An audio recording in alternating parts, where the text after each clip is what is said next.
All right, folks, I think this is episode 35. I am excited and happy today to be talking with an old friend, Angie Sims Winfrey. We'll talk about who she is in a little bit today, but let me just share a little bit about her background. She is a person that's born and raised in the lower Ninth Ward of New Orleans. That is her place that is her home. She is the daughter of Effie Sims, who she attributes kind of her political work and community organizing to. Her mom was always involved in the community there, and she learned from her and kind of became an organizer because of her mom. She grounds most of her organizing in kind of Christian values. She's also a mom and a grandmother.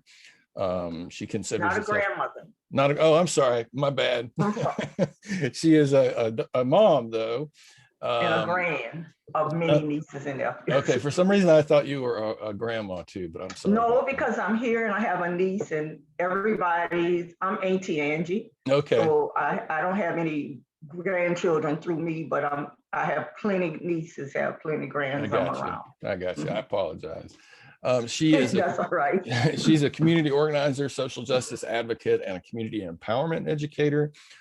She attributes a lot of her inspiration in getting involved in her analysis to her work with the People's Institute for Survival and Beyond for years, where she was once a trainer in training, and then she became a core trainer. Out of that work, she designed and implemented a leadership development and community empowerment curriculum called Strong Leaders, moving from victims to victors, which she is continuing to develop to today. She is someone that was displaced by Hurricane Katrina back in 2005, and she left New Orleans and moved to Atlanta, and she's done work with the Gulf Coast Fund Advisory Committee, the Atlanta Anti-Racist Organizing Community, and Project South. She also continued to do some work with the Greater New Orleans Organizers Table. She has written a book called Livin Out Boxes, Lettin Go of Bags, A Spiritual Journey of Divine Empowerment. And we've known each other and reconnected, I guess was it this year or last year? This year. Okay, this yeah, year. so maybe January. So it's so Angie, thank you so much for making time today in your busy schedule. Did I leave anything out that I should have mentioned in your bio? Okay. There was a whole lot more to it than that, but that was good. Yeah, maybe we can talk about some of that. But one of the things we talked about the other day is I was just trying to remember when we met, and you thought it was in Greensboro, but I think it was in New Orleans. Yes, it probably was in New Orleans, because that's where I did most of my organizing work, and that's where I kind of became a groupie. I would say quote groupie, because at that point, that's what I thought, because I followed him until I realized, no, this is about learning how to do something different in dealing with racism. But yeah, it's through the work of the People's Institute, probably at one of the national trainings or one of the local trainings. Yeah. See, I think it was a local in the mid 90s. And I just remember your name and Cool Black were introduced both as trainers in training. Yes. So it was, I'm guessing mid 90s. Yeah, it probably was. And that was the work when I was working in St. Thomas, Thomas Irish Channel Consortium, or probably working with Great Expectations.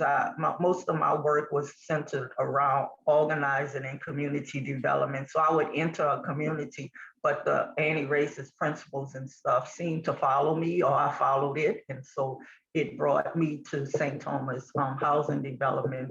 And they had this organization called St. Thomas Irish Channel Consortium. Gotcha. And that's who I was working. That's what I worked with. That's how I met Cool and others. But I knew Barbara Majors and David Billings worked there also. I got you. So can you just talk about kind of how it sounds like you were born an organizer. And when I asked you a minute ago, you said you started organizing at 12. Can you just talk a little bit about that? Yeah, it's kind of like my mom worked at New Orleans Public Schools, and she was everything from a secretary to working in a library. And at that time, when we were in the Lower Nine, we had what they call community schools. And, being at that point, she was a single mom. And so anywhere she was in the afternoons, we were. And so at a very young age, I was at community school. and which they need to bring back community schools where it was a place where you could get adult learning or even you could bring your children. And so one of the things around the political organizing in the Lower Ninth Ward, it kind of started a lot of organizing, just like post-Katrina, it was like post-Hurricane Betsy. And that was like the big one in 1965, and I was 5. And so it was when Katrina came, it was like 40 years after Hurricane Betsy was Hurricane Katrina. And that's where my reflection as to how my organizing started, because it was so badly damaged. It was like the walls, the barricades were lifted up, and to have the water go down to that part of New Orleans versus going back to the other part. And we literally had that happen, like I really believe both times. And during that time, it was trying to struggle, our parents and stuff struggling, trying to reclaim some of their lives. And that sprung out a lot of political action committees. And Lower 9 had one of the first ones that began. And it was because of the response or the reaction from community leaders to Hurricane Betsy. Gotcha. What were some of the issues that what folks were working around and organizing around? Was it kind of rebuilding or? Well, unlike Katrina and Hurricane Betsy, I just remember I was 5 and literally I'm a hurricane watcher. I like watching the winds. I like the air and the atmosphere since I was young, and looking out the window and all of a sudden the calmness that happened, and then the gushing of water that had to come from somewhere. It wasn't raining that hard, from the industrial canal. And it was almost like we went to this army base that was not about less than a few miles away. And then I just remember So y'all were evacuated? We had to evacuate ourselves. Wow. Meaning community people holding children, everything. And the place was Jackson Barracks. And we didn't live too far from there. But immediately after that, the house we were living in was not the house we returned to. And so we went like usually on the other side of canal on higher ground, and then came back and had to struggle like most people with finding, where we stay in, and the best kind of housing at that time we could stay in. My dad worked for Kaiser Aluminum, which was a plant down there. And that was like the beginning of not having his work, working for the plant, because it got messed up by Hurricane Betsy also. So literally between the schools and trying to rebuild, they had a lot of community leaders that did the same, similar things of trying to fight. They didn't succumb to it. They fought to try to gain some semblance of life. And so there was the time when a lot of leaders said, we need to run for office so this won't happen. And some of the top leaders of the city came from Lower 9 and the Martin Luther King Parade. All of that stemmed from that organizing by my mom being a part of community leadership, PTA and stuff. She brought us with us. And that just became a way of life for us, for passing out in New Orleans a lot, passing out flyers and campaign flyers and being at meetings. And that kind of followed me into high school, where it wasn't about being a passive person. I just, became a leader at the school. Whenever there was any challenges or anything, I just took leadership and ran for student council. If there was an opening to run for something, I would run for something. And so it probably was like since I was a baby, but I just don't know when I hadn't. But I was a community organizer at that time and did not understand the difference between organizing, being who I am, and what anti-racist organizing was, until I was like in my early 20s. Gotcha. And started getting involved in tenant organizing in public housing. I was living in scattered sites and was a resident council leader. And that's where I met Jim Hayes. Gotcha. And Barbara Majors and David Billings, and worked with the resident councils all throughout the city, and met them in Atlanta and national. That's kicked off my really professional organizing in tenant organizing, and that's how I got introduced to the People's Institute Gotcha. with Barbara, Jim, and David. Yeah. Is it fair to say that the Ninth Ward was kind of sacrificed in a way, both storms? Yes. Yeah. Yeah. Yes. And Lower Ninth Ward was kind of like you would see like Southern Georgia, like the South. And it was that place that families kind of stay long. You got generations of families there. And so the memory is steep. It's like it's oral history, some written history, but it was not like you grew up and you would go away or you had your parents go away. The oldest people that were in Hurricane Katrina, who were homeowners. These were homeowners. We didn't have a lot of renters down there, but the people, by the time Hurricane Katrina came, it was mostly the people who had to leave at Katrina were the older people. The people who was younger was Hurricane Betsy. So the stories about being prepared for the hurricanes, because we were below the levee system, and there's some other places like Plaquemines Parish, you have to leave. And so we began packing up stuff in June sometimes, because the story was the big one, and Hurricane Betsy in my generation was the big ones, and it got followed by Camille and others. But then Hurricane Katrina did the same thing. It literally, you would hear some people who were traumatized or impacted by Hurricane Betsy still down there could hear explosions by the canal, by the barricades. And like this time, instead of lifting up the barricades and the water coming, they could hear explosions and so this time the water went into the entire city because it was just so bad that the levees breached in other aspects of the city, uptown and other places. So the only place that really didn't get a lot of water height was along the Mississippi River, and that was considered high land. And at that time, and that was the challenge with being in St. Thomas, and understand the riverfront became prime land, and the people who were now in the prime land were the people who could afford to be in the prime land. And it's just the same thing happened, and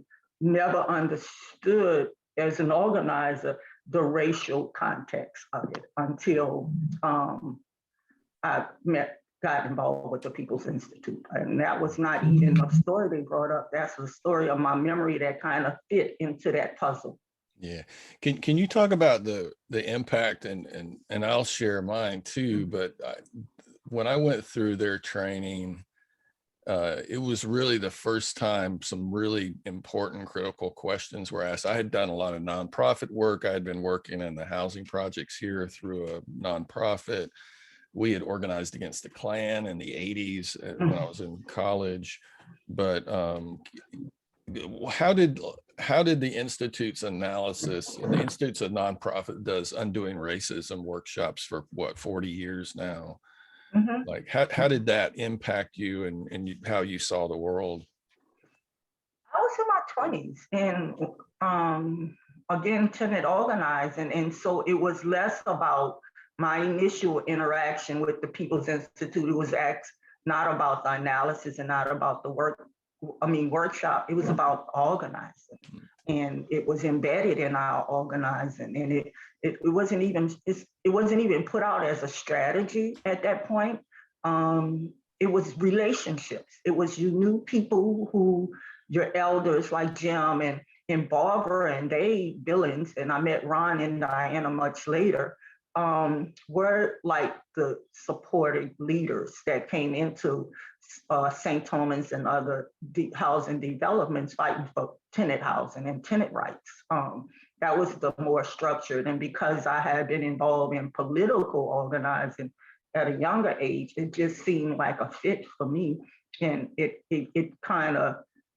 was bold. It was bodacious. I wasn't by myself. I was somewhere where I could speak my truth, because I was able to do it because I saw Barbara speaking the truth. I saw Fannie McKnight and Barbara Jackson speaking the truth, and being around them made me feel like this is going to change. And there were a lot of changes during that time.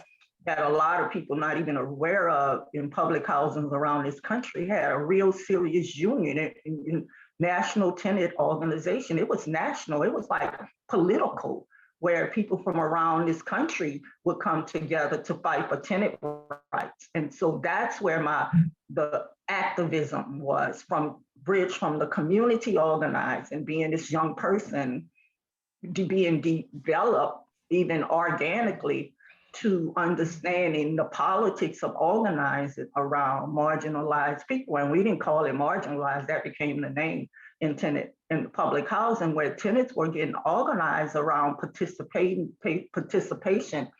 in the things that were happening in public housing. And so the Institute really got established in 1980. So I would consider me and several other ones that's there, like Tyrone Edwards from Plaquemine, who had his own story. It would be good for you to get him on too at some point.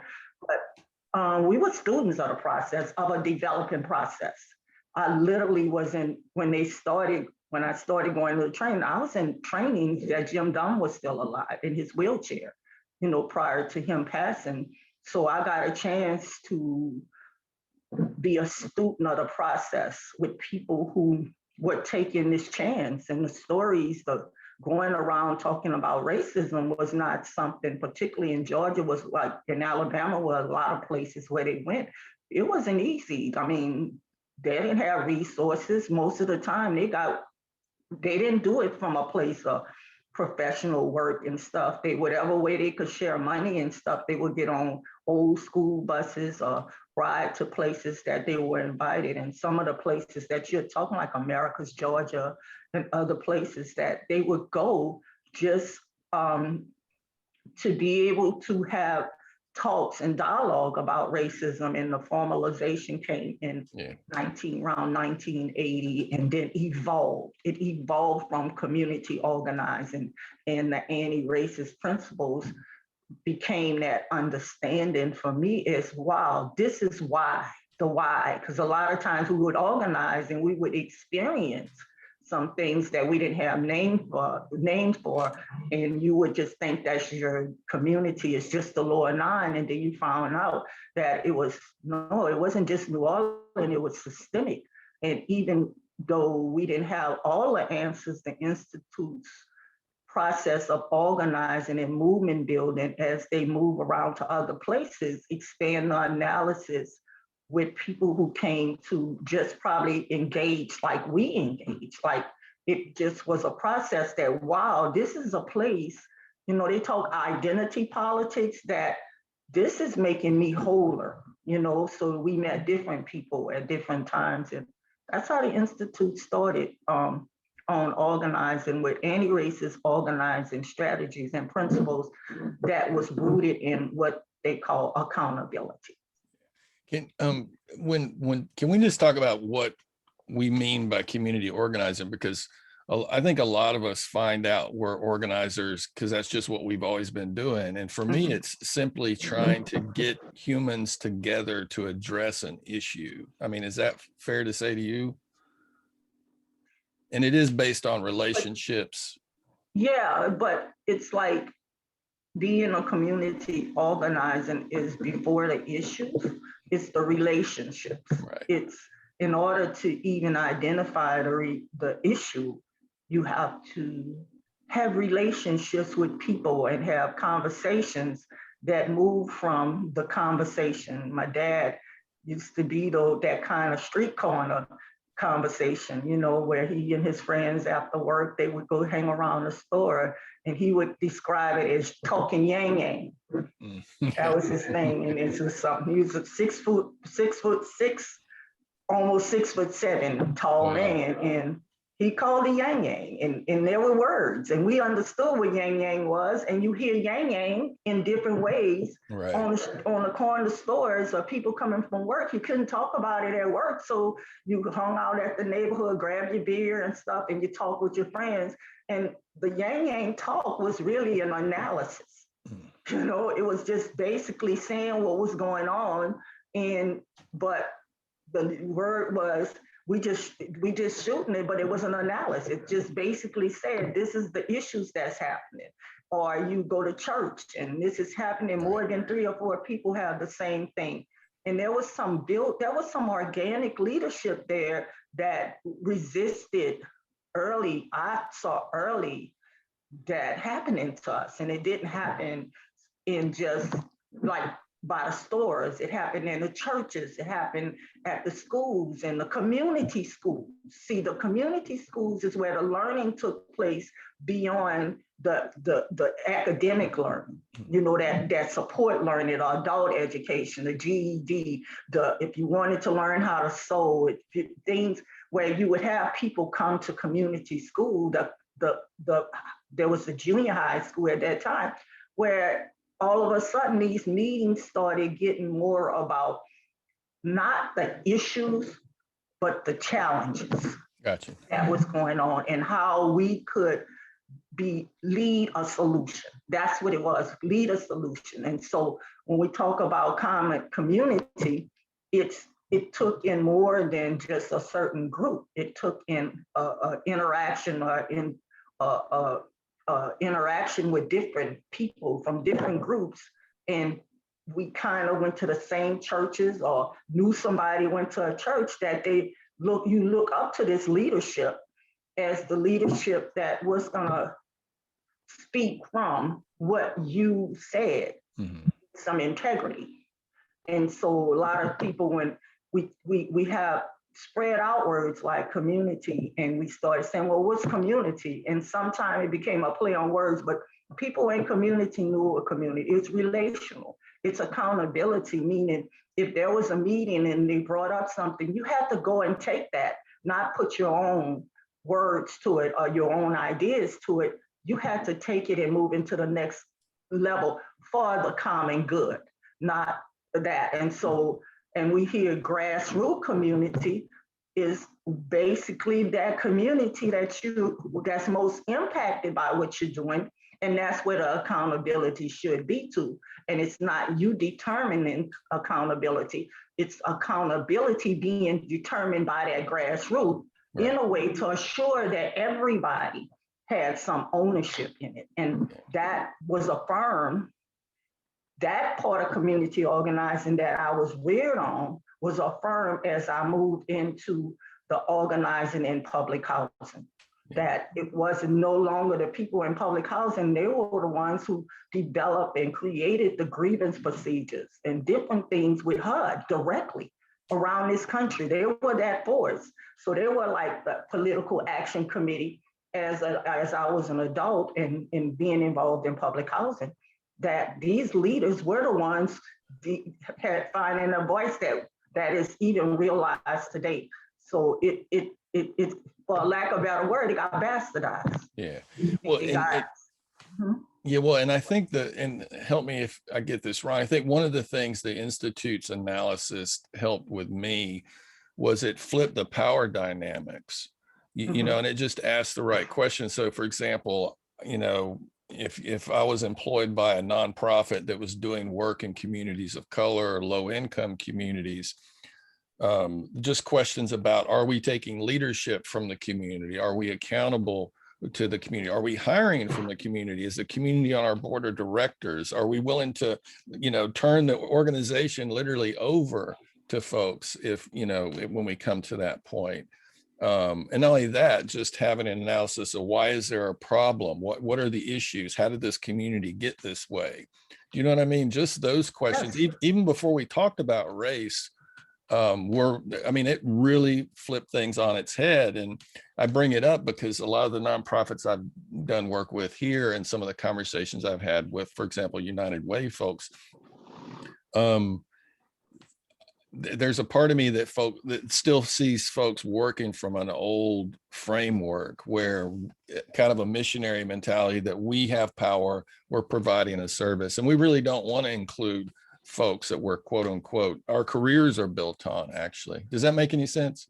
That makes a lot of sense, and that's why the transition from the tenant organizing and the organizers that kind of led that were like the Jim Hayes and Barbara. They were already exposed to the conversation with Jim Dunn, and Ron Chisholm was brought in by Jim Hayes. And so he'll tell you that story. It's like they were doing leaders, they were like the leaders in the Lower Ninth Ward in Treme. And it was beyond that. And the difference between the Lower Ninth and other places is that we had public housing in the ways of scatter sites.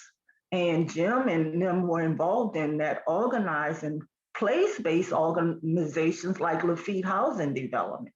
So they had the big housing developments, and they worked also in St. Thomas. And my work, at a point, I was working for scatter site maintenance, the resident council president, but I was involved with the resident councils around the city, all of them. And one of my job, I got promoted because I was that gatekeeper too. I was in that little precarious place where I lived and was a leader of an organization, and I worked for a housing authority. But by me coming into the resident council, my power, as far as my voice, was more about being that leader.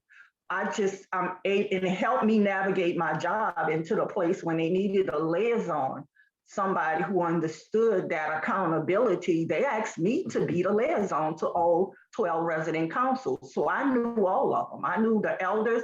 I was 10 years younger, so I was a student of that process too. But these leaders were strong, and they were strong here they were strong in New Orleans, but they were strong in the South. Our allies were the people in Atlanta. I know Louise Watley and them from here in my 20s. Because they were the leaders. So there was an organized structure way before nonprofits even acknowledged it.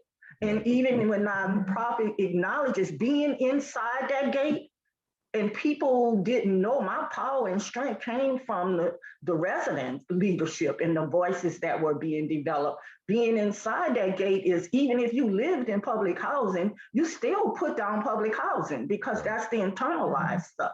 Right. And so when it came to the voices, the strongest voices that spoke just to what you're talking about was the struggle around the 80s and early 90s, was what St. Thomas housing development leaders, Barbara Jackson, Fannie McKnight, Dave Billings was working there, Barbara Majors and Jim Hayes were working with those resident leaders to do exactly what you're talking about, make accountable not only the nonprofits in the neighborhood, the churches in the neighborhood under this principle of accountability.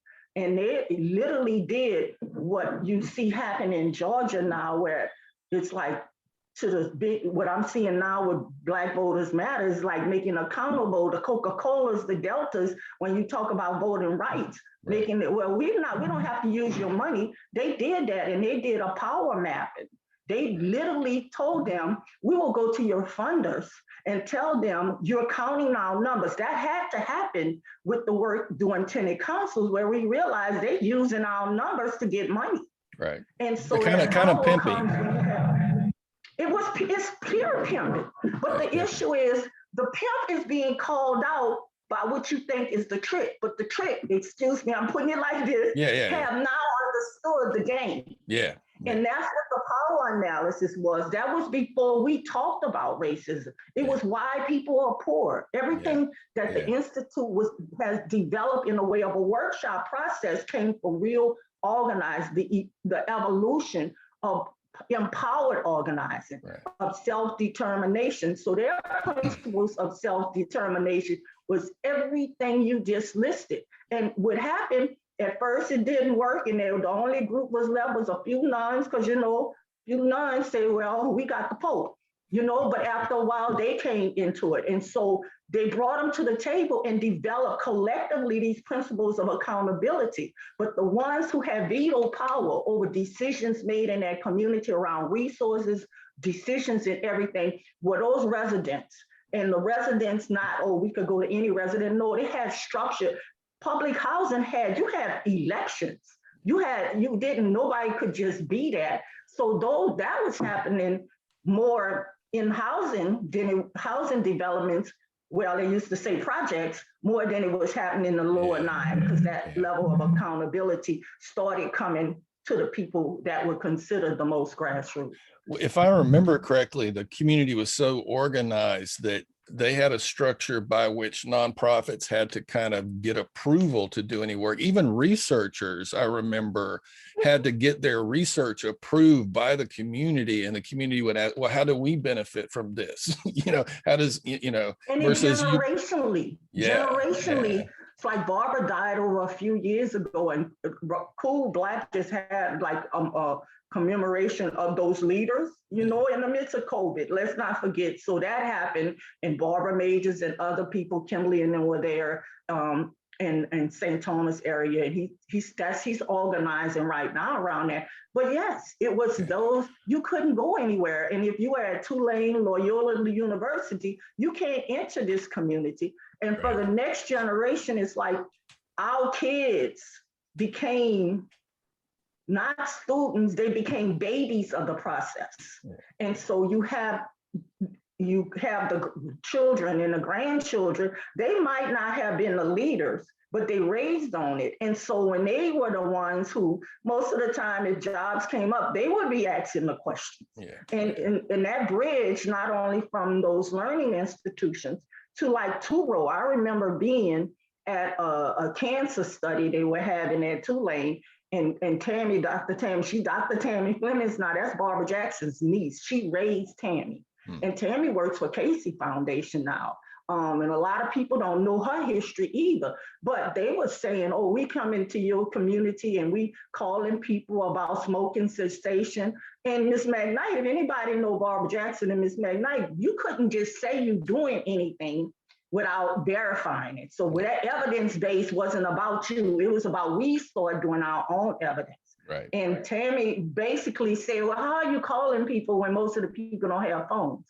So that all the plans that y'all built up and y'all trying to implement got pushed all the way back, not because nobody was ego tripping, because they understood the power of their voices and the power of collective and the power of us having this accountability and self-determination, these self-determination principles. So it's just, that's how it, and it still is. It seems dormant, but if you pick something up in there, you'll pick the grandchildren are there. I got you. So that impact was multi-generational. It's very multi-generational. Yeah. Was that flip?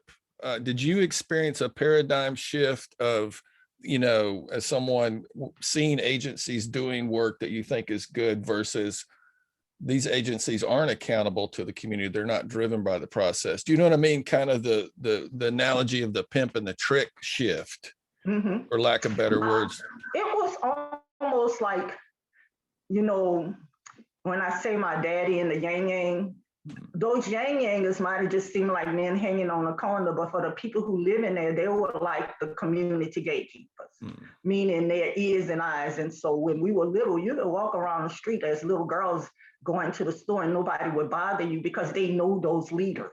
Gotcha. And what the organizing, particularly in St. Thomas, brought was you could do something, and it was to the place so organic that it would get back to the leadership. And even if it wasn't those who had, it wasn't easy going from, it's the collective strength that made the people, even the gatekeepers, know that this makes sense. This is what social workers go to school for. This teachers they don't go to school just to make no money, because they don't make no money. They go to school to make a difference. So they were able to have the opportunity to make a difference. Well, their bosses were made accountable, And so it wasn't like the receptionist or the social worker going to the meeting. Your bosses was going to that meeting. They were going to the meeting, and you had to be careful in what you said in front of them and outside, because most of the people who work at the nonprofits lived in that community also. So it was it was like, I call it now a covenant. It was like a knowing. You don't have to put it down. It was a knowing that this had been so many years with accountability. And then when it got reinforced with anti-racist principles, the conversation went way beyond just we doing this because the leaders are most impacted because of why people poor. But the why people poor brought out, it's like, what is this bigger systemic issue that was bigger than what's happening in community, but was impacting what was happening in community, called racism. Yeah. Well, and we should tell folks that the Institute's training really starts with that question, why are people poor? Right? Before there's any discussion of race or racism or anti-racism, there's kind of that whole analysis, right? Of how do certain communities. I want to go back further because people forget, again, the Institute, the very first part of the Institute work started as organizing. So the first question wasn't why people poor.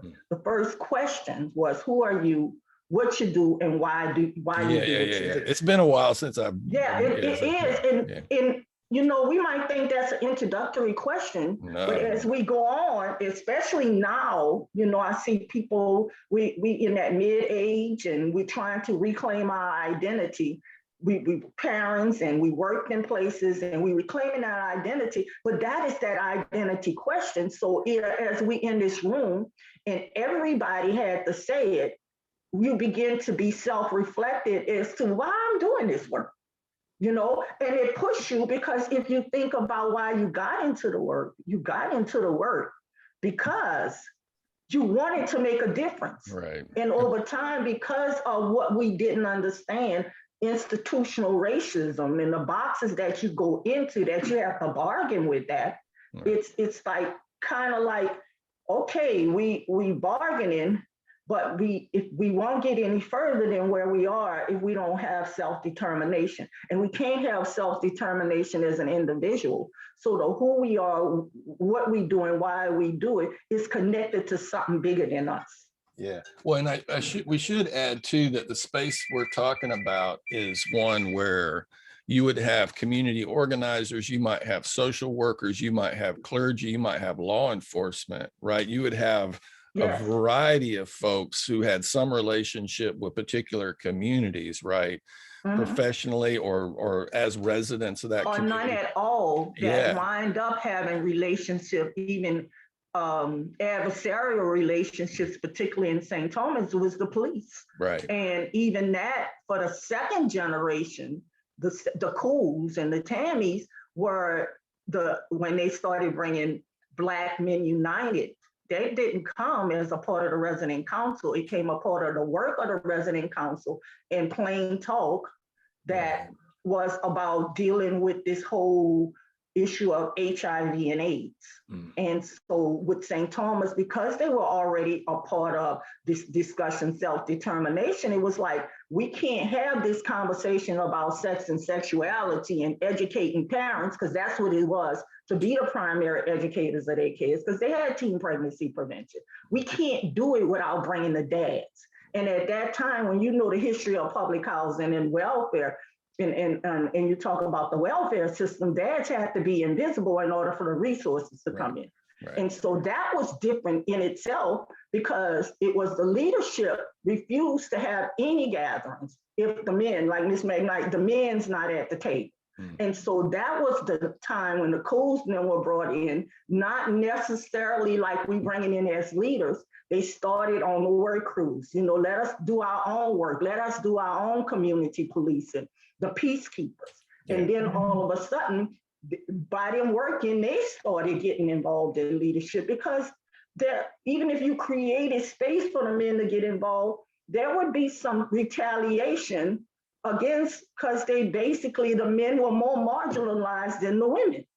And so when they got involved in the whole issue around male involvement, you know, they became visible. And as they became visible, a lot of stuff had to get straight because there would be an attack on the men. Or that was the time when they used to have all those murders and stuff. St. Thomas was that place where a lot of things were happening, but St. Thomas was also that place that found a solution. And there were times when the adversarial relationship, the riots and SWAT teams and everything, where we stood, where the St. Thomas stood tight when it was really cool who they were rushing people's house, harassed the kids trying to look for somebody, when Cole stood in the middle of that rushing in the house one time, where he stood his ground and the police was coming down on him and the whole community surrounded. Everybody came out their houses and they had a SWAT team down the block that was coming. So the power extended up until we're not going to just support us, we're going to support these men, and police brutality became the issue, to the place that's when the police department from the chief down was brought to the table. So it was not something that's a one event thing. Right. It built up to a moment, right, because of some challenges that community say, we're not going to let y'all do this. So it's an evolution. So it's not something when people say, what is this happening in Georgia? It's not just happening. People been organizing. Yeah. It's just that you have these homegrown people like Stacey Abrams and stuff who see it and they could wait. They could strategize and but the main thing, they are meeting people in the midst of the pandemic where they are for ownership. So all of that is about that multi-generational process. And so when I say generational intentions, it wasn't like, if you ask Barbara Majors about what happened in the 80s, she said, we just, kind of what they kind of trying to do now with the rhetoric and the linguistics and the wordsmithing. We used to fake it until we make it because we didn't know. But over time, we were open to learning what we didn't know. Gotcha. And people came in and we didn't see them, we the expert. No, we knew we weren't the experts on racism. We knew there were different experiences. And we believe in a multi-generational process. We believe in a multi-racial process, a multi-ethnic concept. There was a time when we didn't understand anything but indigenous communities here, but we didn't understand what was going on with colonialization. That was the beginning conversation before discussing racism. So there are steps to, if we started racism and don't go back to why the conversation is being raised, we lose the connections. So that's what anti-racist community organized is, making all the connection so that wherever people find themselves, whatever piece or place they find themselves, entering that space, they feel like I'm in this realm of gaining more understanding. And it's not about talking about it. I got a researchers, I'm gonna run myself now, and but it's about, what are you doing it for? Are you doing it just to have conversations with each other or have debates? Because you're gonna keep having debates. Right. Those things take us further away from that real equity we're trying to achieve, and not bring in that community that's most impacted. Because if we lift up the ones that are the most marginalized, and when I say lift them up, even homeless people who have mental illness, they didn't start off with mental illness. Some of this stuff make people mentally ill. Absolutely. And so we just bring them, we really meeting people. It's like a universal way of baseline meeting people. And we all come in the room saying, this is something that's been dealing with us multi-generationally. Right. And this is how we got to begin to start meeting people and learning from where people are and supporting people to come together to deal with whatever that challenge is. And so, and it happens organic. Everything is not going to work in the plans. Sometimes it just happens because people come together, know each other, feel good about each other, begin to trust each other. So I don't have to worry about what you're doing when you're not away from me, because I know you're doing it for the common good. Well, that phrase that it almost to a lot of folks sounds cliche, meeting people where they're at, is really, really deep, right? Like really doing that is kind of hard work. But like, so at what point did you kind of, and maybe it was from the beginning, but would you say your racial analysis happened in your 20s with the Institute, or was it already there? I think it was already there for me. And I think the racial identity became more prevalent. And I just say, I think it's nothing. Thank God for having me go to a school that was the first school, high school, college prep high school that was for African Americans, McDonald 35. And before me, there were teachers and leaders, and I mean, Mark Morial's father, we were at that school. We were we caught the bus where we were no longer in our own communities. It was citywide. So we were classmates with people from all over the city.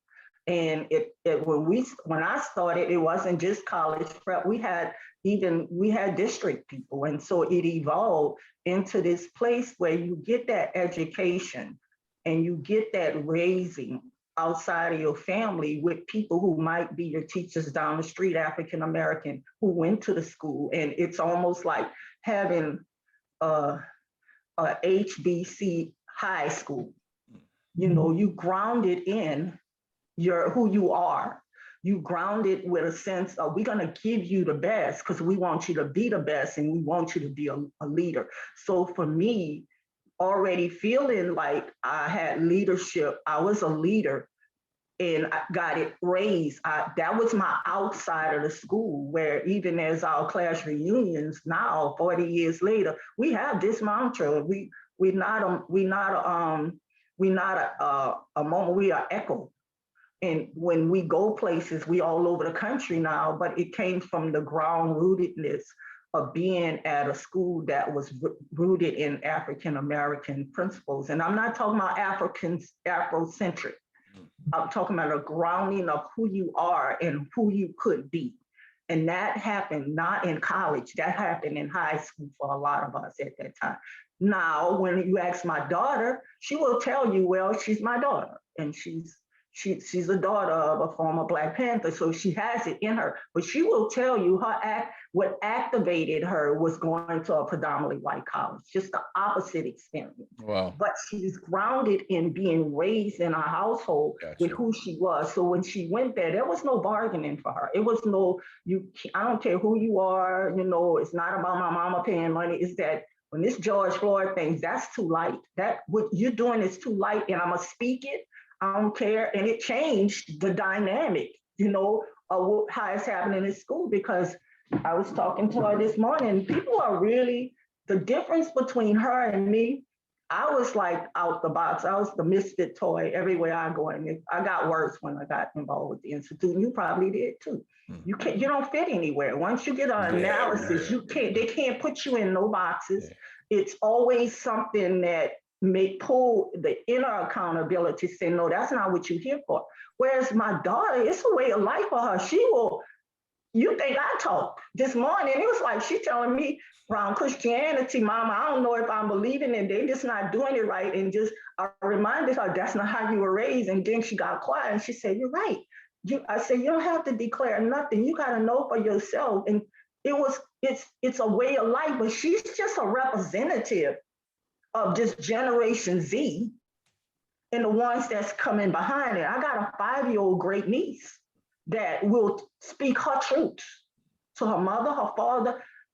They're not ready for it. And as a matter of fact, if you notice, it's like even when it came to voting, they forgot all them young people that could get registered to vote. They already activized. So it's not like they're after they graduate from high school or college, they're prime because they have nothing to lose and they're raised by the Spirit. They don't have anything to lose. And now they're multiracial, they multi-identity. It's not about any box that you have, whether it's religion. They're not going to fit none of those boxes, because if you're not going for loving and caring for people, if you read anything about it and being and treating this environment, you lose them. And if we don't start seeing that, a lot of us, it's not going to be me, because I'm not going to be thrown from the train. And we get mad and say, throw mama from the train. I'm not going to be that mama they throw from the train, because I saw it happening. I saw it with my generation, but we were silenced by getting jobs and getting places that paid us. Yeah, when I was talking to Eric Smith, and I know you watched that interview, he was critical of folks talking about speaking their truth. And I think he's talking about something real different than you are. And can you make the distinction, just so folks that listen to this don't confuse those two things? Yeah, it was he and the other one, Werther, what his name? There's a discipline of, and I want to couch this in a critical race theory. that, which he kind of poo-poos on too, right? Huh? He kind of, yeah, he does that. But to me, everything you learn in school has to be rooted in, when you write a paper, has to be rooted in somebody's theories. And if you look at the theories, most of those theories that you see all the time, particularly around sociology, psychology, you have to cite people who, most of the research they did was before 2007 or some 1969, but you got to cite your articles 5 or 3 years later. So there's less picking up on what is out there today as being peered and scholarly reviewed. So when you're talking, if I'm talking peer and scholarly, that don't mean nothing to my sisters. It doesn't mean anything in practical life. right. And so if you can't translate that, and it just becomes rhetoric, it becomes this whole language. This in the one, his name Werther, the one in linguistics, that's words. We're playing with words that me and you might have anti-racist language that other people don't understand, only because we evolved with that. And meeting people where they are is just, let's put that out there, what it means to you. It's got to work. It's got to be a working understanding, a working. In terms of actually applying it. It's working. If you remember, the first thing we learned how to do was have a working definition of racism. Right. Now, the working definition we had on racism in 1980 is different from 1990. If not totally different, but it evolved. Yeah. And so what was going on in experience, and even when you talk about the dictionary, and there was a young woman, 22, she challenged the dictionary on some words. There's young people who challenge this because words are put in place for the dominant culture's experience. Right. And we usually define them. Yeah, I mean, the struggle over who gets to define, right? Well, who's the conqueror? Right. They get to define. It doesn't mean it's the truth. Right. And so a part of this play around truth, I don't understand the play around truth. We know what the truth is. And that's why I want, like, and just my comment first, I just thought Dr. Eric, the way, I'm a people person, I know how to read people. It was almost like he was relaxed and not in a debatable zone. And he seemed to not just talk, but listen. You understand, there was more of an exchange than the usual talking head. Now, in the other one, he was talking, it's just about defending his position. And so what I saw happening was was an opening up of, I'm hearing something different because I might live in Canada or in the northern part, just like it's different. And so I might be, we assume that every Black person understands what I just said. Every Black person, some people don't even know about public housing the way it exists today. They don't know. They have never lived there. They have never been there, but they would have this little study they would do and go home. So the issue is people should have their own voices. And instead of you speaking for them, you use them. Like when people do statistics, when you have statistics, you got statistics and you got charts. What are those faces? Who are the people? Yeah.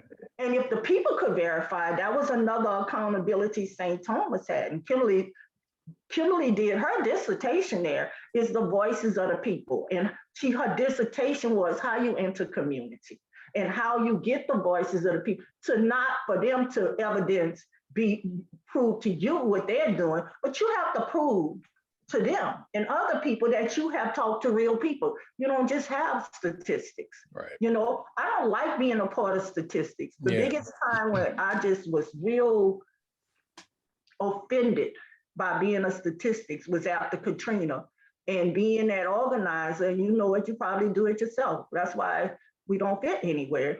Instead of feeling oppressed and figuring my way around, my brother-in-law had computers and I was trying to get on the computers to find my folks, and on the phone calls, I probably kept on the same jeans for 2 weeks because that was who I was. I wasn't gonna It wasn't that I did it consciously or anything. I was still on my organizing mode. And the thing when I stopped that got me was watching TV, and it had this fundraisers, and all of a sudden we were called refugees. It's like, what? And that kind of threw me off, that irritated me, because even if it's not the right term, we use it, and that makes progressives or liberals get more sympathy if you say, well, I live and raised and born in this country. You know, I'm not a refugee. And I had a daughter at the time where I was 5, she was 6. And that's what Livin Out of Boxes, Lettin Go of Bags is about, is not having her have to experience the same thing I have. That's what it's about. And when she came here, she immediately got put in a lower grade because what they thought about Louisiana school, a lower reading thing. Right. This is Atlanta, right? In Atlanta. Everywhere. Yeah. They Katrina sized our kids. We became everything that the images of the worst vulnerabilities they could see on the bridges, people dying and stuff. Everybody was that, just like everybody Black is the same. Right. You know, but when it's white folks, we're going to hurry up and erase that right now. We don't want people, now they're showing all the insurrectionists, that all the people who attacked that Capitol, they're white to us. They're not the poor whites, the Southern whites. They just white people fighting white people to us. And because I don't know that, or you don't know that, but my truth is y'all white people to me. So when they start playing around your personal truth, that's an escape hatch for not trying to deal with accountability or being a part of a collective that the world sees. What the dominant culture might see themselves as individual, but everybody else see them as white folks. And so just like we gotta fix ours, y'all gotta fix y'all's. That's how we feel. Yeah, we have to fix ours. We own ours. You'll hear us say we. I don't care whether whatever pathology, disease, or something impact our people. It's like we are we. That's why my mama could go somewhere and say somebody who pants hanging up, boy, pull your pants up, because it's we, and they will respect you because you're not putting them down or you're not acting separate. They're my children. They're my children. They're my brothers and sisters. I'm Auntie Angie. And it was a white kid go run up to his mama, and I was scared. She was coming. I said, oh, Lord, what did I say to that woman's child? And she was big coming over there. And he said, can she beat me too? Asked his mama, because I wasn't going to beat him. But, you know, we got this thing. If you cut up, I'm going to beat you with the Black kids. You ain't going to embarrass us out here. But it was a white kid who literally said, ask his mama. And she was so happy. She said, girl, get him. But we connect around relationships. Whereas the dominant culture feel like they got to separate. And I'm saying the dominant culture. It's deep. Because some of us who have assimilated into that culture feel like that's the better way until when we're around, if it's the better way, why you try to do everything when you're getting away from it? The better way still has to deal with the box of whiteness that they got collectivized is, and it can't be nothing else. That's the dehumanizing part about it. Yeah. So yes, it's just different. The words we use have power. Any words we have power. A lie have power if you keep saying it. But people's truth are based on their experiences and what knowledge they have at the moment. We can't dispute it. We can't debate it, but we can engage in conversation to get to the place where we have a common understanding about not what the word is, but what we're talking about. And that's the place where it bothers me about words, because that's one of the constants for me is words have power. Yeah. And it hurts people and has the ability to really hurt people. And so I have a problem when there are people, my brothers and sisters are playing with words when like there's no real problem that's attached to that. Right. And so they get to stay up in that cloud playing with words, or they give escape hatches to people who really want to know what it is. Critical, to me, break down that word. Critical, meaning it's important. Race, it is a big issue. Theory, if that's going to ground some understanding about how we get to the solution, we just can't stay in the theory. We got to get the strategy and we got to implement Right. test out these theories, and now everybody got our analysis. And so we got to really spend just as much time in hearing the voices of the people who are most impacted by like the school stuff. Teachers weren't a part of developing these online curriculum design, and it's deficit learning. Because instead of rushing, they didn't give teachers the opportunity. Those are the people who are educators. Those are the ones connected with the parents and the students. So that's just another example of the different systems that get impacted when you don't speak to the people that's most impacted by what you're doing. And it's hard to do that because our ego comes alive, but we're not going to get anywhere with it. We're not getting anywhere with it. We're just talking. Absolutely. I think a couple of things you just said, that folks, the importance of having an analysis can't be understated, I think, because for me, we were working class. My dad had a GED, picked cotton as a kid, but it wasn't until college and I read Marx and about capitalism that the light bulb came on to realize, oh, we're stuck in a class situation, not because my parents ain't working hard. This is just how the economy works. Does that make sense? And it wasn't until then that, and up until that point, I had internalized there was something wrong with us because we lived in the wrong part of town. I wore the wrong clothes, all the things that came with that, versus having a different framework to look at our situation for them. And it doesn't take us out of personal responsibility and all that, but to realize it was bigger than us was incredibly liberating. Your comments also might be a good segue in, because one of the things I failed to mention is you went back to school in 2013. You've been studying psychology, theology, coaching, and capitalism, right? But well, and there's a couple of things that I mentioned this, and let me come back to this point in just a second, but I was in a conversation with somebody yesterday, and I think, the phenomenon of woke culture, I think one of the things that critics of it aren't acknowledging that I think is happening, and it's because of the work of places like the Institute and organizations like the Institute, but what's happening for a lot of students that are going off to college that have that access is some of them are learning that their country isn't what they thought it was. You know what I mean? And whether that's about the colonization and genocide, whether it's about 246 years of slavery, whether it's about Jim Crow, whether it's about lynching, whether it's about the stealing of Mexico from Mexico and turning it into California and New Mexico, et cetera, right? They're learning so much.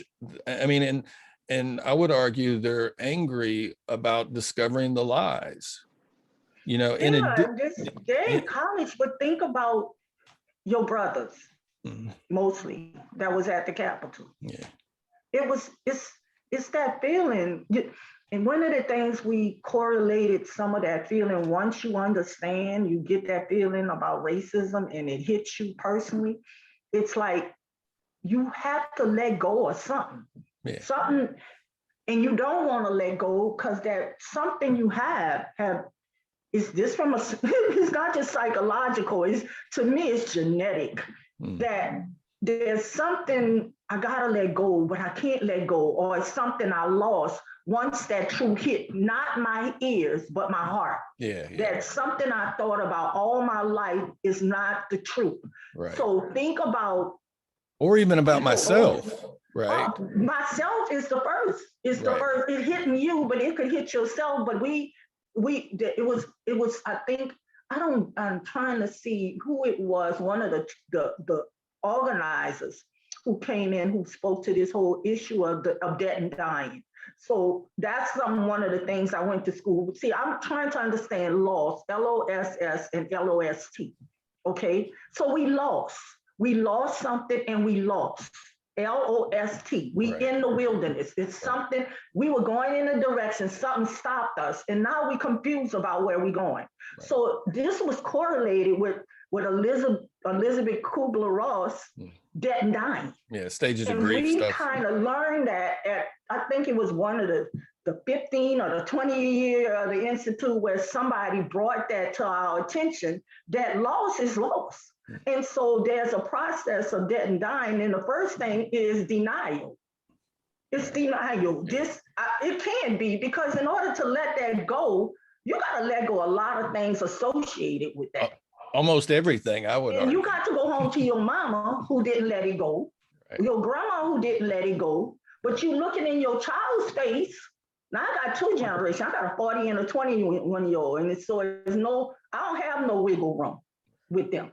But that 21-year-old, like, your mama, you can't even say that like that. She will challenge me on not what I'm saying, but voicing it to everybody, you know? And so when you think of the next things after denial, after I deny it, it's anger. I'm angry. Yeah.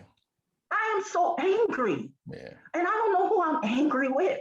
Yeah. And then when you see people angry, and then I'm just gonna tell you, we know our people, just like my daddy, yang and stuff, we didn't get that liquor in them. You get bold, but when you come down, you still angry because somebody lying to me. But it can't be that person lying to me, but I don't know who lying to me. So then we get depressed. It's like, wow, who am I now? Everything I stood for is change. And so I think when you think about the Institute and how we gained, it wasn't a one hit. It was over time.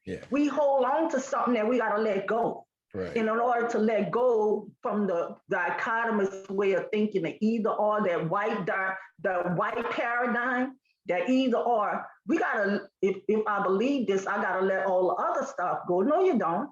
You just have to be able to see how that fits in your new truths. And so then the depression, then we get to bargaining, man. A lot of us still at the bargaining stage. A lot of us who have entered into the gates, and I mean the gates of college, the gates of work, because once they give you a paycheck, that's like sharecropping. Let's be clear, and you talk about your parents, there's a time when you got to be quiet in what you say if you want your check. And when I say sharecropping, people didn't even know, and so the bargain was we'll pay you, but we'll deduct your tools and everything. You're really still a slave. And I want to use that to go back to something you said, because if you talk about your life and my life, it's the same life. You understand? Working class people, and I think it was the councilman, Eric, who said that all we want to do is eat and have the same thing. But the problem is we stay neutral because we think that's just enough. It would be, that's basic needs, and we should get that. But we gotta fight, some of us gotta fight for that basic need. And even when it comes, we're not eating the same healthy food. So when we talk about that place where race became racism, is when that definition of whiteness became legitimized. It's like during that time before Bacon's Rebellion, that's back in the history, we were the people, my ancestors, your ancestors, some of them we know, some of them we don't know, because we all mixed up with everything. But they were beginning to relate with each other based on a common circumstance. We all working here. We all getting the same amount of money. Slavery hadn't built itself here yet, not enough yet. But they were coming together like unions come together in trying to say, we got to be in this condition. But think about it, nature.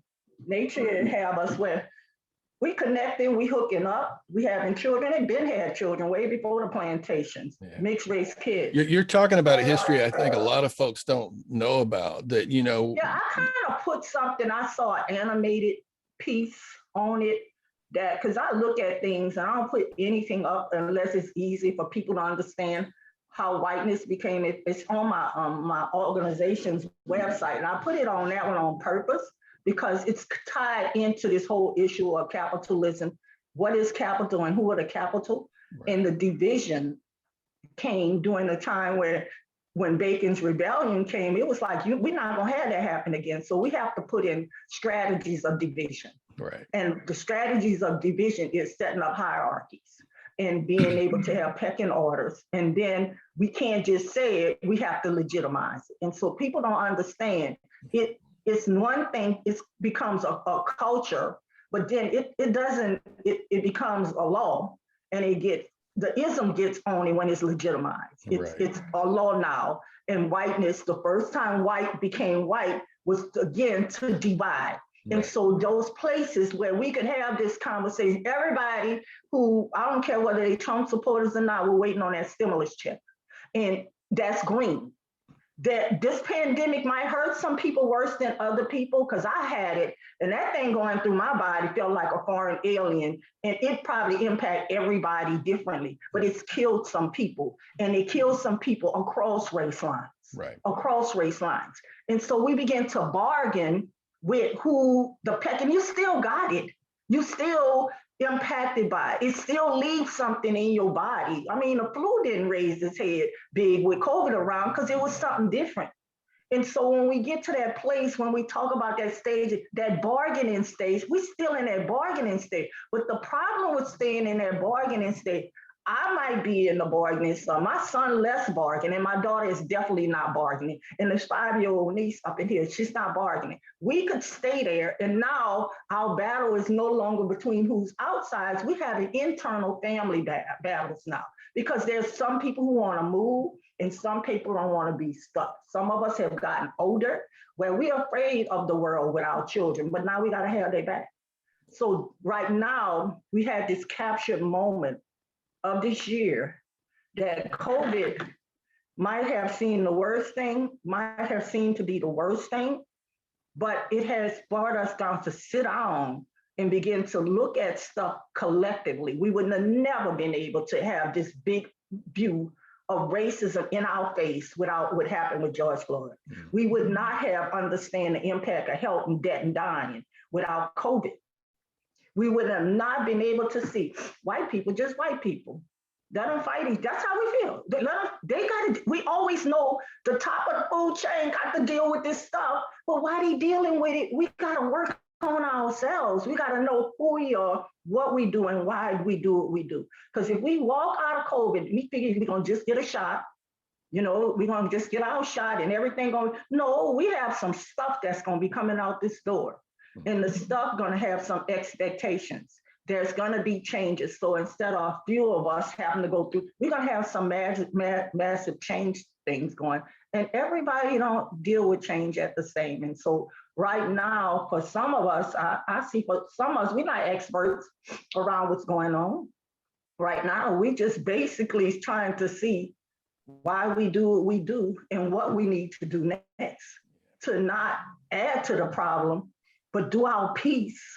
But the piece ain't enough if we can't build collective relationship and respect for each other, that we all gonna be impacted by this. And race has been that knife. Racism has been that knife that's been cutting us for centuries, and we all bleeding, and we need to deal with it because our children, they're not gonna deal with it, and they're looking for us to support them. Can we've only got like 10 minutes, but can we talk a little bit about internalized racial superiority and inferiority? Because this was a game changer for me too, that expanded my understanding of racism to something deeper and something internalized that drives my assumptions, that, you know, filters the world I see. And I know you've been doing a lot of writing and thinking about it. I don't know what we can do in just 10 minutes, but yeah, I could just kind of, and I can't do this without saying the People's Institute was one of those things that, and I even think even to the day that grapple with that side of that coin. It's two sides of the same coin. It's the whole systemic racism and structural racism, and it's the internalized piece. It takes people to enact racist practices or deal with it from a place of being oppressed by it. And so the definition of internalized oppression evolved with the Institute just as much as the definition of racism. The internalized racial oppression is a multi-generational dehumanizing process of disempowerment. And at that point, a lot of us stopped and we understood what it means is not the things we doing when we activize and fighting the powers that be outside of ourselves. Right. It's that knowing what goes on in our own families, in our own communities, with people who look like us. If your messages over multi-generation, over multiple generations tell you you're less than, it expands those stereotypes. You're not going to be nothing. You're not going to do anything. When you've been told, this is a message that we've been told, other than telling our Black sons, giving our Black sons the code or the talk, was that you gotta jump twice as high, run twice as fast to get half as much. This is a multi-generational message for us, and depends on what environment you raise in and who's talking to you, how damaged they were, how traumatized or injured they were. They pass that on to their next generation. If mama don't do it, grandma gonna do it. She gonna tell her grandchildren. And you don't know that even if they don't pick it up, and if it's said over and over again, that's who you are. And it keep you stuck in a place that even if you matriculate through higher education, you get better jobs, there's that time when you have to sit down, even Oprah had to go through it trying to shop, that it reminds you to stay in your place. And that place always, it's rooted not just in just hearing negative messages like this tape, is it real or is it Memorex? We don't know if it's real or Memorex. All we know is that if you have been, we call it, it's genetic. It's a trigger that you hear that will put you down and keep you in your place. And I don't know, as a white man, staying in the South, just as you described, that's internalized oppression also. The problem is we don't like to talk about it. There's a resistance, because if we talk about it, it will shine a bad light on us, but that's what mental illness is. We already exposed. But I'd rather be exposed with something that I didn't name and try to heal it. This is not something that could be healed by you and a psychiatrist. This is not something you and your friend. This is a community organizing strategy, because it's based on the same principles of relational principles of accountability. Because if you're addressing this, you're vulnerable. You're vulnerable, and you have to be in a space with people who could hold that vulnerability and start peeling back that onion of all the noise and the messages about who you are. The messages, even if I'm an anti-racist mom organizer, I still raising a son and a daughter, hold my child down with, I'm thinking safety, because I have internalized that lack, that we're not going to get hired in this. And even if we get hired, it's like you asked me about going back to, 2013, I went back to school for a reason. This internalized stuff is so important to me.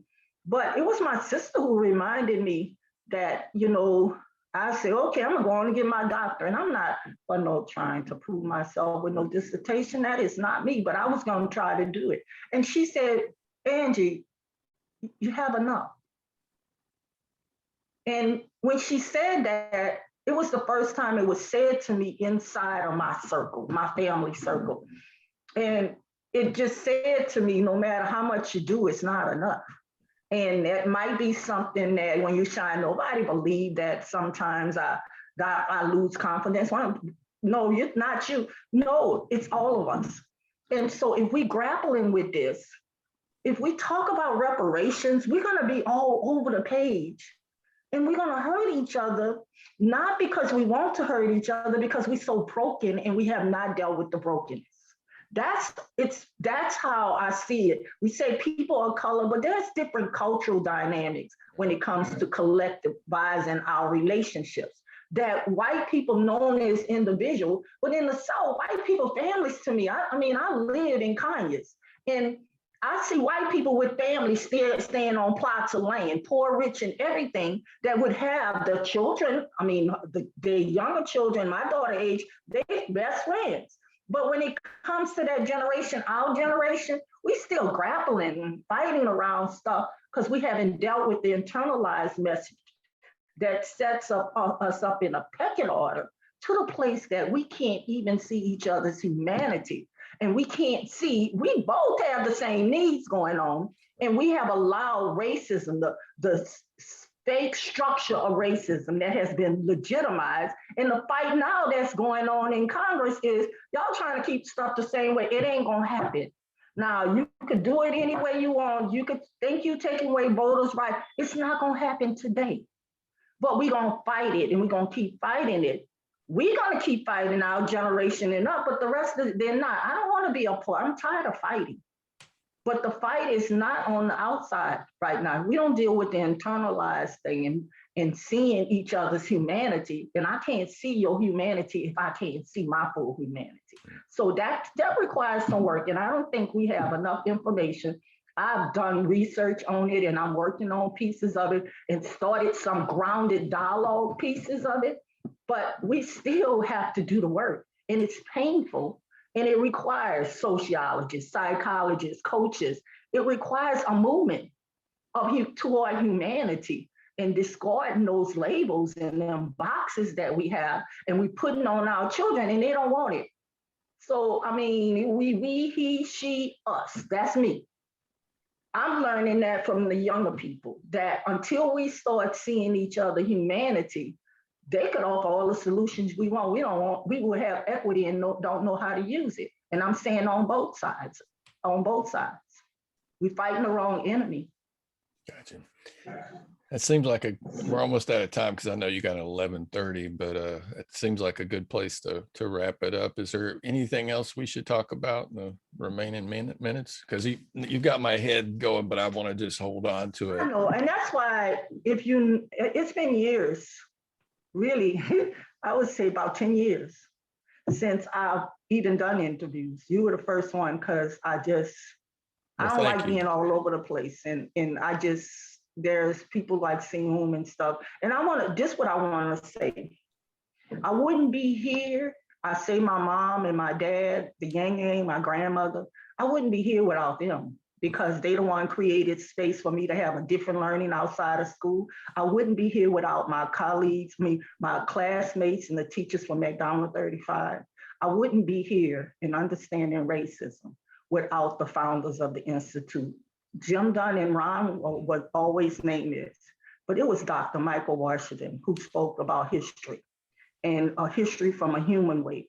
It was Dan Buford, who, with militarism going on and linguistic racism, I mean, those were the conversations that's what happening in the 80s, not in the context of academia and community. Yeah. It was Barbara Major and David Billings with the church and losing his church, losing his family relationship. Diana Dunn, who was the widow of Dr. Dunn, who had to raise a child at the same time, be this white woman who irritated everybody, but taught us how to stick through stuff no more than anything.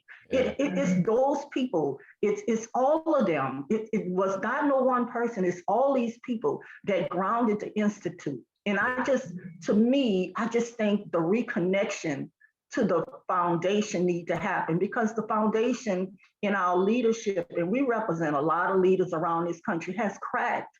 And we don't want our babies falling through the cracks. We need to heal those cracks and heal it through dealing with the internalized stuff, and start knowing that the foundation needs to be strong to hold up this next generation into this whole thing around getting rid of racism. I'm not even saying anti-racism. I'm not saying erasing racism, but letting that not be the primary factor. That's our barrier, but it is still today. Yeah. Like you, I mean, I think I want to do this whole thing on the myth of individualism and the pathology of individualism, because like you, I mean, I didn't figure any of this, what little I understand, out by myself, and I didn't learn it in a university classroom as long as I was in college. It was all those folks that you mentioned with the Institute. It was my ex-wife, Belisa Gonzalez. It was all the folks of color, Mama Nettie Code. We can go down the list. Dolores Mitchell Brown here in Valdosta was one of the first grassroots groups I did work with. It's just been tons and tons of people and relationships over the years that have, and in the process of that, and the one word we haven't mentioned that I think we should is that most of those folks loved me. They loved me through tough conversations. You know what I'm saying? That I probably wouldn't have gotten through any other way. You know, I think you might have froze. Let me pause a second. You there? No worries. I paused it while we got disconnected, but I don't know how much of that you heard. But my point was, I've had all these folks, multiracial community over 30 years, just kind of love me to this moment, you know, and I'm really so grateful because my life is so much better and richer and more liberated. And it's hard to describe to anybody. It doesn't make any sense to a lot of folks I know, but I'm very fortunate. It's joy. It's joy, and it's a feel. It's joy.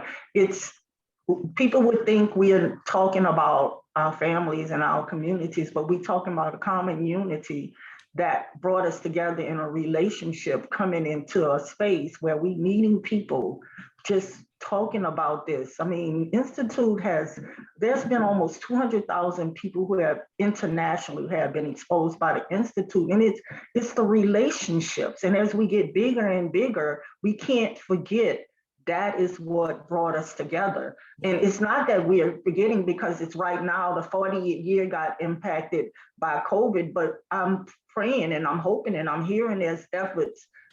It brought us all to the place of sit down and we seeing and valuing and pinpointing and reflecting on what is that thing that you walk into a room and it become a way of life. It's not, the Institute is not a was, it is a is. It raised my babies. It has my youngest baby. It's my life.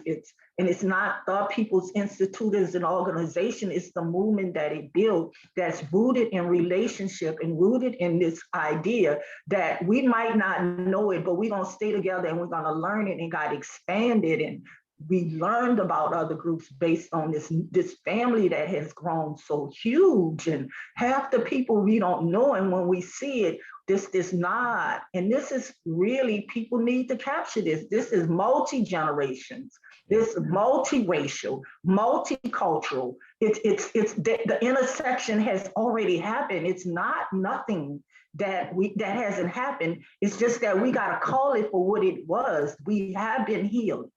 But the healing has to be acknowledged that the healing has happened, and being open to show other people that healing we don't have to kill each other to have this conversation. We could disconnect for a while, but we have had it over since 1980 and before.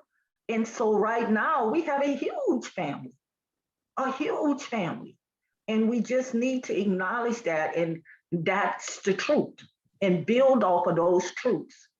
And it's gonna happen. I believe it's gonna happen, you know, if all of us seeking it. And you made some reconnecting phone calls. You know, I talk to people all the time, and I have that natural relationship, but it's like there's some calls happening and some connections going on, and I'm seeing some wonderful things that the Institute is doing in a way of resealing the whole issue of anti-racist organizing. And culture, sharing culture brings back humanity. And anti-race and organize is bringing back humanity. And we've done it. We just gotta come back together and shine that light so brightly that other people could say, yeah, you could have a conversation with race and not be thrown off the world. The world not flat. We could have that conversation. We need it now. We've all been impacted by this pandemic, and now it's time for us to do what we know we need to do. Amen.